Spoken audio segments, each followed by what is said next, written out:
오늘 말씀은 전도서 9장 1절에서 10절까지의 말씀입니다.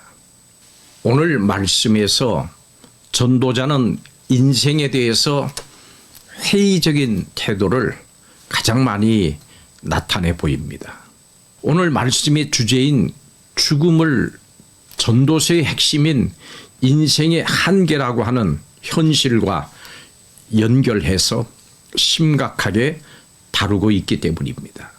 모든 사람이 똑같이 죽음이라고 하는 운명을 맞게 된다고 하는 현실은, 그렇다면 어떻게 해야 의미 있게 살 수 있는가라고 하는 고민을 하게 합니다. 이 질문에 대한 답을 전도자는 풀어가고 있습니다. 먼저 오늘 말씀에는 삶에 대한 관찰을 나타내는 마음에 두고 살펴본즉 이런 말이 나옵니다. 이 말에서처럼 전도자는 인생의 의미를 찾으려고 현실의 문제에서 출발을 하고 있습니다. 전도자는 9장 1절에서 이미 죽음이라고 하는 인간의 한계의 문제에 대해서 그 원인 그리고 그 결과를 제시를 합니다. 죽음이라고 하는 문제의 근본적인 원인은 인간의 생명 그리고 모든 일이 하나님의 손 안에 있다고 하는 사실입니다. 피조물로서 인간이 갖는 한계는 다시 한번 미래의 일을 알 수 없다는 인간의 한계로 이어집니다.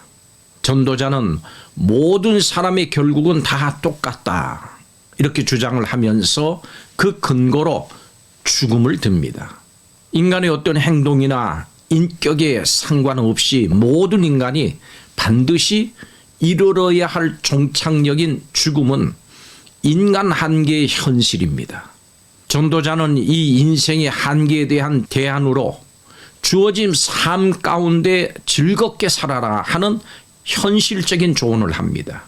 이는 9절에 해 아래서 또 헛된 날 즐겁게 살지어다 내 몫이니라 이런 표현들로 묘사하고 있고, 지금까지 전도자가 인생의 의미를 찾는 길로 제시를 한 자족과 즐거움이라고 하는 삶의 원리와 같은 것입니다.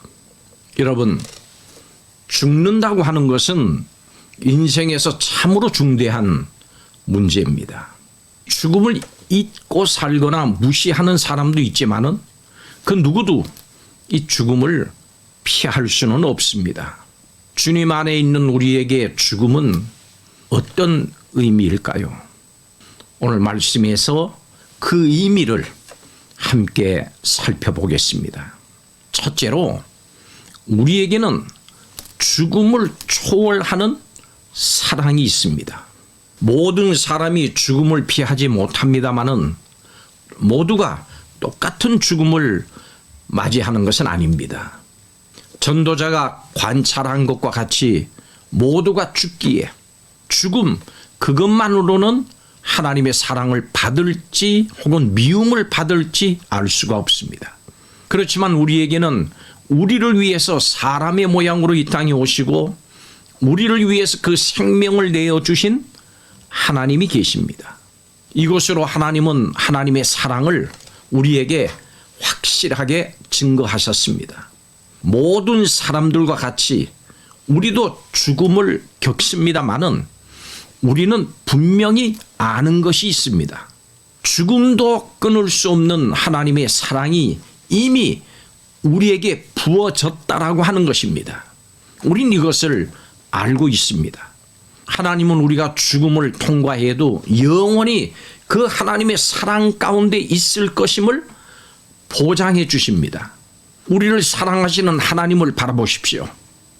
우리의 죽음을 뛰어넘어 존재하시는 하나님의 사랑을 확신하십시오. 우리는 죽어도 우리를 향하신 하나님의 사랑은 여전하십니다. 죽음이라고 하는 것이 결코 하나님의 사랑을 끊을 수 없습니다. 하나님의 사랑은 우리의 죽음을 초월하는 그런 사랑입니다. 이 사랑을 인해서 하나님께 깊은 감사를 드립니다. 두 번째로 우리에게 영원한 생명을 주는 고귀한 죽음이 있습니다. 하나님의 사랑은 감정적이기만 한 것은 아닙니다. 그 사랑은 죽음을 통해서 생명을 주는 사랑입니다. 전도자는 산 개가 죽은 사자보다 낫다라고 하는 속담을 인용합니다. 그렇지만 하나님은 예수 그리스도의 죽음을 통해서 죽었던 우리를 살리셨습니다. 우리는 예수님의 고귀한 죽음으로 인해서 살아났고 이제는 우리의 죽음이 무의미하거나 무가치하기만 한 것이 결코 아님을 분명히 알게 됐습니다. 우리에게 죽음의 의미는 이전과 같지 않습니다. 예수님 믿기 전에 그때와 같지 않습니다. 오히려 죽음은 생명을 주는 길이고 생명이 영원한 생명으로 다시 태어나는 배경입니다. 여러분은 여전히 죽음을 피해야 할 것으로 여기십니까? 주님의 고귀한 죽음을 기억하십시오. 예수님의 죽음으로 이제 우리는 죽어도 사는 역사가 우리 속에 일어났습니다. 이렇게 죽음으로만 가능한 생명의 역사가 우리에게 일어났음을 예수님께 감사하십시오. 예수님의 죽음은 우리에게 생명을 주는 고귀한 죽음이었습니다. 이 예수님의 대속적인 죽음을 믿는 자는 죽어도 사는 역사가 있습니다. 마지막 세 번째로 우리에게는 더 좋은 영원한 복락을 누릴 소망이 있습니다. 하나님의 사랑으로 생명을 얻은 사람은 이제 삶의 의미와 그 방향이 달라집니다. 세상은 모든 것을 앗아갈 죽음 앞에서 그저 먹고 마시고 즐기는 것 이상의 것을 알지를 못합니다. 그렇지만 우리는 죽음 이후에 누리게 될 더 큰 영원한 복락을 소망합니다. 현재 누리고 즐기는 것들은 죄의 영향 아래에서 극히 제한되고 또 비뚤어져 있음을 알기 때문입니다. 죽음을 통과할 때 우리에게는 처음에 하나님이 창조하신 대로 영원한 복락을 누리는 그 삶이 활짝 열릴 것입니다. 현재 먹고 마시고 즐기는 기쁨에 만족하지 마십시오.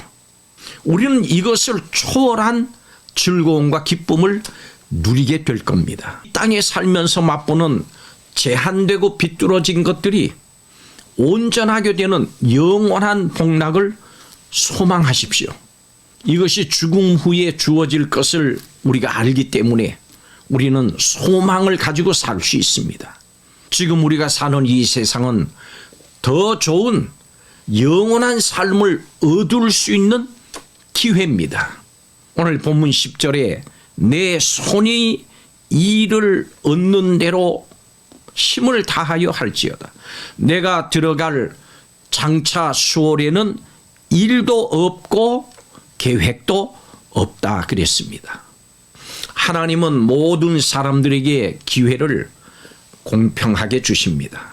그렇지만 그 기회는 제한적입니다. 잘 사용하는 사람은 하나님이 예비하신 복락을 누리면서 영원히 살게 될 것이지만 그것을 남용을 하거나 혹은 사용하지 않는 사람은 결코 그 복을 누리지 못합니다. 하나님이 주신 기회는 그것이 사람일 수도 있고 또 물질일 수도 있고 시간일 수도 있습니다. 우리는 이 모든 것들을 감사하게 받아서 바르게 즐겁게 사용해야 합니다. 개똥밭에 굴러도 이승이 낫다라고 하는데 우리에게 있어서 살아있는 이 시간은 기회입니다. 죽으면 그 기회는 사라집니다. 우리에게는 아담 때부터 하나님께서 허락하셨던 기쁨과 복이 회복될 수 있는 기회가 있습니다. 지금 호흡하고 있는 이때입니다. 보라, 지금은 은혜 받을 만한 때요, 보라, 구원의 날이로다 말씀합니다. 우리는 때와 시간을 그러므로 바르게 사용해야 합니다. 다시는 돌이킬 수 없는 중요한 것이기 때문입니다. 이 땅에 사는 동안 때와 시간을 바로 사용을 해서 예수님을 믿고 예수님께서 마련하신 영생의 길, 복락의 길을 걸어갈 수 있기를 바랍니다. 죽음은 피할 수 없어서 억지로 받는 벌과 같은 것이 결코 아닙니다. 우리의 죽음은 더 좋은 삶을 누릴 수 있는 기회입니다. 죽음을 뛰어넘는 하나님의 사랑을 확신하십시오. 그리고 그 죽음을 통해서 누리게 될 영원한 즐거움과 기쁨, 복락을 소망하면서 사시기를 바랍니다. 기도하겠습니다. 사랑의 하나님, 죽음을 뛰어넘는 하나님의 사랑을 받아서 영원한 복락을 소망하며 사는 성도들이 되게 하여 주옵소서. 이 땅에 살아있는 이 시간들을 더 좋은 영원한 삶을 살 수 있는 기회로 삼게 하여 주시옵소서. 예수님의 이름으로 축복하며 기도하옵나이다. 아멘.